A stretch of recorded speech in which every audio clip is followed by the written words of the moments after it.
मेरे साथ वो बेबस वालिद मौजूद हैं जिनके सामने उनके बेटे कत्ल कर दिए गए और वो शायद उस वक्त कुछ ना कर पाए। वो कातिल क्यों इनसे बदला लेना चाहता था, मामला क्या था, हम इन्हीं से बात करने की कोशिश करते हैं। अस्सलाम वालेकुम जी। भाई सबसे पहले तो जी मेरे इदारे की तरफ से, मेरी टीम की तरफ से, तमाम देखने वालों की तरफ से हमें दिली हमदर्दी है आपके साथ। आपके बेटे वापस तो ला के हम नहीं दे सकते, लेकिन हम कोशिश कर सकते हैं कि वो लोग जिन्होंने ये जुल्म ढाया है उनका मकरू चेहरा छुपा ना रह सके, आपके दोनों बेटों को इंसाफ मिल सके। और मेरा ख्याल है कि कुल कायनात भी आपके दो बेटे थे। जी सर, इसके अलावा बेटा नहीं है आपका कोई भी? 5 बेटियां थी, 2 बेटे थे बस। 2 बेटे थे आपके दोनों बाजू थे और अभी दोनों कम सिन थे। जी 18 से कम थे, मासूम थे अभी। ये जुल्म ढाने की वजह क्या थी? आपके बेटों की कोई लड़ाई झगड़ा चल रहा था, क्या मामला क्या था? नहीं, बच्चों का कोई लड़ाई झगड़ा, ना हमारा ना बच्चों का कोई लड़ाई झगड़ा नहीं था किसी किस्म का भी। क्या इशू क्या था? बात शुरू कैसे हुई?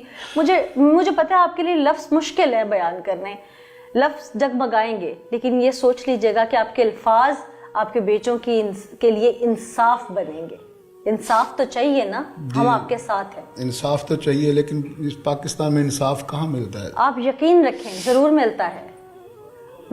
हमारे प्रोग्राम के तवसत से अभी तक मैंने जितने केसेस हाईलाइट किए हैं, उन्हें इंसाफ जिस हद तक उन्होंने खुद चाहा है, जहां मुद्दई खुद बैठा वो एक अलग बात है, जिस हद तक उन्होंने इंसाफ खुद चाहा है उन्हें ज़रूर मिला है। तो मैं यकीन दहानी कराती हूँ कि मैं पूरी कोशिश करूँगी आपकी आवाज़ बन के, ताकि वो लोग किसी भी एंगल से कोई नरमी ना ले सके। तो आप कुछ बताइए मुझे कि वो आपके घर में घुसे कत्ल करने की एमा लेकर, क्या वजह थी, मामला क्या था, कितने अरसे से कुछ चपलिश चल रही थी? गालिबन आपका दामाद था वो? शायद दामाद नहीं था वो, दामाद बन गया था, धक्के से बन गया था। अच्छा। असल ये ना, ये गैंग लीडर था। अच्छा। इस इलाके में ना इन्होंने लड़कों को, मासूम बच्चों का गैंग बनाया हुआ था। ये लीडर था इनका सबका। मेरे बच्चों से भी दोस्ती रही है, लेकिन वो मेरे इल्म में नहीं था, मुझे बाद में पता चला है। तो मेरी बच्ची थी 17 साल की बच्ची थी, उससे बड़े बेटे 18 साल से जो बड़ा बेटा था ना उससे छोटी थी। तो वो स्कूल जाती थी, तो उससे कहीं इसके ताल्लुक बन गए। हमें इल्म नहीं था खुदा तक भी। और इसने वर्गलाने की इसके वर्गला लिया था ले जाके, और धमकी उस वक्त भी इसको धमकी बच्ची को दी गई थी कि जी मैं तुम्हारे भाइयों को भी मार दूंगा, तुम्हारे बाप को मार दूंगा अगर तुमने मेरे साथ निकाह ना किया तो। ठीक है, उसको जबरदस्ती से वर्गला के ले गया और उससे कोर्ट मैरिज कर ली। ठीक है। हमें पता नहीं था, वो स्कूल गई थी, तो हम गए हैं लेने के लिए 2 बजे, तो वो नहीं वहाँ पे मिली। तो हमने समझा फिर शायद बच्ची पता नहीं कहाँ चली गई। घंटे 2 घंटे देखते रहे, फिर हमने यहाँ हंजरवाल थाने में मुकदमा दर्ज करवा दिया अगवा का, बच्ची का। मुकदमा दर्ज होने के बाद दूसरे दिन हमें पता चला कि वो बच्ची को लेकर भगा के ले गए। किसने बताया? दूसरे दिन बच्ची ने खुद फोन किया आप लोगों को या किसी ने इतला दिया आप लोगों को? नहीं, वहाँ उनका कोई लड़का था दोस्त, उसने बताया मेरे बच्चों को, उन्होंने फिर हमें बताया था कैसे जो वहाँ गई है वो। अच्छा, फिर आप लोग वो लोग कहीं करीब ही रहते थे? हाँ जी, मंसूरा बाजार में उनकी रिहाइश थी। गुजर मार्केट के नाम से गुजर बरादरी थी। हमारी राजपूत, हम राजपूत बरादरी से बिलोंग करते हैं, वो गुजर बरादरी थी। ठीक है। तो जैसे ही मुझे ये खबर मेरे पर गिरी, मुझे पता चला कि बच्ची के साथ उसने निकाह कर लिया, तो हम बेबस हो गए। फिर हमने क्या कार्रवाई करनी थी। बेटी सबसे बड़ी थी आपकी? बड़ी बेटे से छोटी थी। नहीं, बेटियों में सबसे बड़ी? बेटियों में सबसे बड़ी थी। ठीक है। तो फिर ये महीना डेढ़ ये मामला चलता रहा है। महीना डेढ़ बच्ची वहीं पे 1.25 महीना वहाँ पे रही है। ठीक है। फिर बरादरी तौर पे हम बच्ची को वापस ले आए हैं। बरादरी में ये बात तय पाई थी कि अगर बच्ची वापस मर्जी से जाएगी तो वापस भेज देंगे, अगर नहीं बच्ची जाना चाहेगी तो फिर हम बच्ची को नहीं भेजेंगे इसके साथ। तो बरादरी में जब ये तय पाए, बच्ची को वापस ले गए। बच्ची को जाके सारी हकीकत पूछी तो बच्ची ने हमें बताया सारी, मैं मजबूर हो गई थी पापा, मुझे मजबूर कर दिया गया था।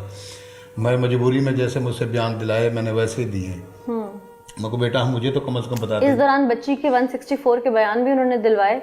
ये नहीं, मुझे नहीं पता। अच्छा, इन फ्रंट ऑफ कोर्ट वो बच्ची को लेके गए निकाह करने? दिलवाए तो वो अपने तौर पे उन्होंने दिलवाए, हम नहीं जा सके। हम गए ना हमें ना आपको इल्म है? जी। ठीक है। तो जैसे ही फिर बच्ची वापस आई, 10-12 दिन रही है बच्ची हमारे पास। बच्ची ने रोक के मेरे पैरों में पकड़ के माफ़ी मांगी, कह रहा पापा मुझसे गलती हो गई, मैं माफ़ कर दे, मैं नहीं जाना चाहती। और झूठ बोले, उसे बड़ा बड़ा वो दिया जी मैं फलाने SP का बेटा हूँ, मैं फलाना का बेटा हूँ। वो बच्ची को ऐसे ऐसे धमकियां दे दे के लेके गया। और था वो एक कैरी डब्बा चलाने वाला जो पिक एंड ड्रॉप करता है, स्कूल में कई बच्चों को पिक एंड ड्रॉप उसका वालिद करता था वो उसका बेटा। पहले वो धोखा किया, मेरी बच्ची के साथ धोखा किया। अब आपके घर की इज्जत को दागदार हाँ किया। जी, दागदार किया। मेरी इज्जत से पहले खेला, बच्ची की इज्जत से खेलने के बाद फिर उसने अब इतना बड़ा वो कर दिया जिसकी अब नहीं, अभी आप बच्ची ने कहा मैं वापस नहीं जाना चाहती तो आप मेरी कोई अलहदगी ले लें। हाँ जी, बच्ची ने खुद जाके मेरे साथ अदालत में वो क्या कहते हैं उसको, खुला का दावा किया था जी। खुला लिए, खुला हो गई थी। ये 9 तारीख को वकुआ हुआ है, 18 तारीख को खुला हो गई थी पिछले महीने की। नहीं, बच्ची 1 माह वहां रही, 9 तारीख को बच्ची आप लोगों के पास आई। 9 तारीख को नहीं आई, 1 महीना वहां पे रही, फिर हमारे पास आ गई। 9 तारीख को तो मेरे बच्चों को कत्ल किया उसने। अच्छा, खुला उसके भी 8-10 दिन बाद हुई है? उससे महीना पहले खुला हुआ, महीना पहले 18 को खुला हुई है, तो अगले 9 को जाके अगले महीने दिसंबर की 9 को फिर उसने ये काम। अच्छा, खुला ले ली, दिसंबर की 18 तारीख को खुला होगी, डिग्री होगी खुला।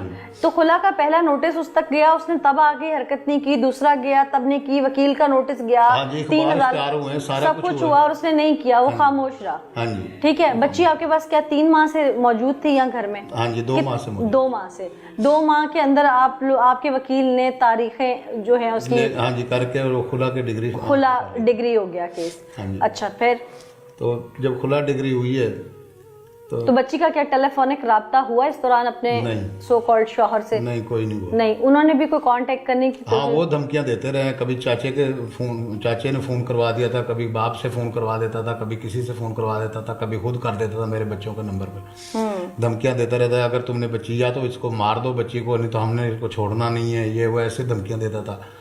और चाचे ने तो यहाँ तक धमकी दी है कि या तो बच्ची को मार दोगे तो ठीक है, या इसको मार दो।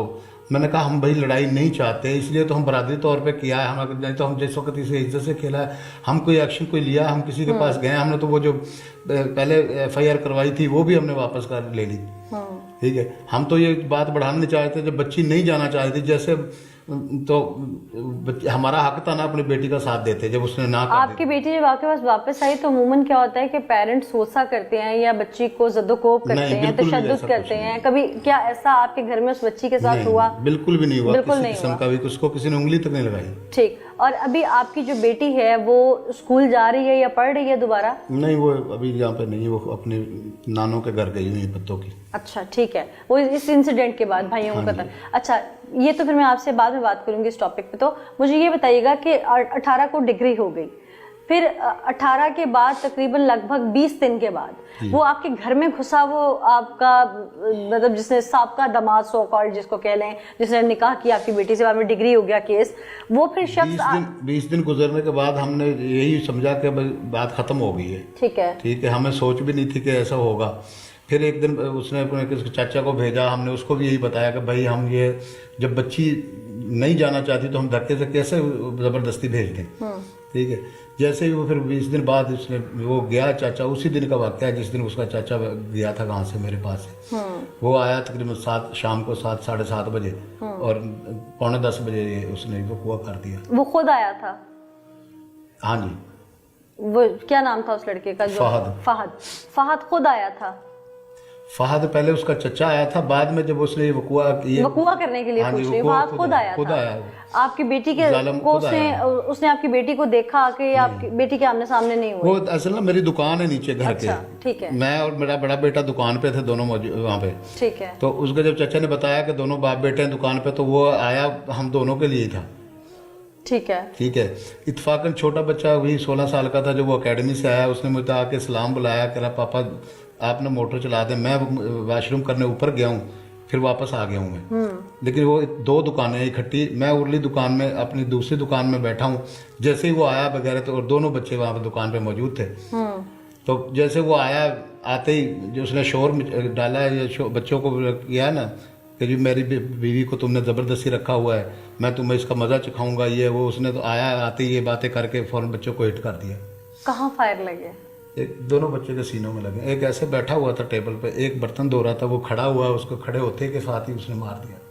और छोटे बच्चा बैठा था, मोबाइल गेम चला रहा था वहाँ पे, और दूध गर्म कर रहा था दही के लिए, उसको भी सीने पे मारा। दोनों को सीनों पे मारा है, दोनों को मार दिया वहाँ दुकान पे। एक एक फायर लगा दोनों को? एक एक फायर लगा। बच्चे थे वो भी मासूम। उसी वक्त ही दम तोड़ गए? हाँ जी। आप बाप हैं, आपके सामने आपके वारिस, आपके बेटे दम तोड़ गए, आप उस वक्त यकीनन कुछ ना कर पाए। मैं आपके दिल का दर्द है उसे अगर मैं कहूँ कि मैं लफ्ज़ों में बयान कर सकती हूँ तो ये नामुमकिन सी बात है। आपके ऊपर जो क़यामत सुगरा का मंजर है इस वक्त, वो नाक़ाबिले बयान है। आप क्या चाहते हैं? आपकी बेटी के साथ पहले जो कुछ हुआ बकौल आपके कि ज़्यादती हुई, आपके बेटों के साथ फिर बर्बरियत ढाई गई। इंसाफ के लिए क्या तकाजा है आपका? क्या आपका मुल्ज़िम गिरफ्तार हो गया? आपकी मंशा के मुताबिक FIR हुई, उस पर दफात लगी, उसकी गिरफ्तारी के बाद पुलिस ने कोऑपरेट किया, और अब इंसाफ में आप क्या चाहते हैं? गिरफ्तार कर लिया। ठीक है। उसका साथी जो वो भी जो आया था उसके साथ, उसको भी गिरफ्तार कर लिया है। CM साहब से ये इल्तमास है कि मुझे मेरे बच्चों के लिए, क्योंकि मेरे ये दोनों ही सहारे थे और कोई मेरा सहारा नहीं है। आप भी समझते हैं कि 2 बेटे थे, दोनों ही यकलखत, और जिस वक्त आप ये इमेजिन करें कि घर में 2 बच्चों का जनाजा इकट्ठा हुआ है, वो मेरे क्या लम्हा होगा। वो क्या लम्हा था जी, मैंने जो अपने बच्चों के जनाजों को इकट्ठा उठाया दोनों को। अल्लाह आपको सब्र दे, हिम्मत दे, हौसला दे। आप बेटियों के लिए वाहिद कफील भी हैं और सहारा भी हैं दुनियावी तौर पे। वैसे तो अल्लाह की ज़ात से बड़ा सहारा कोई नहीं, लेकिन दुनिया की एक रस्म है, रिवाज है, रीत है, उसके मुताबिक अपनी बेटियों के सर के साहिबा भी आप हैं। तो हौसला रखिएगा, हिम्मत रखिएगा, आपको इंसाफ ज़रूर मिलेगा।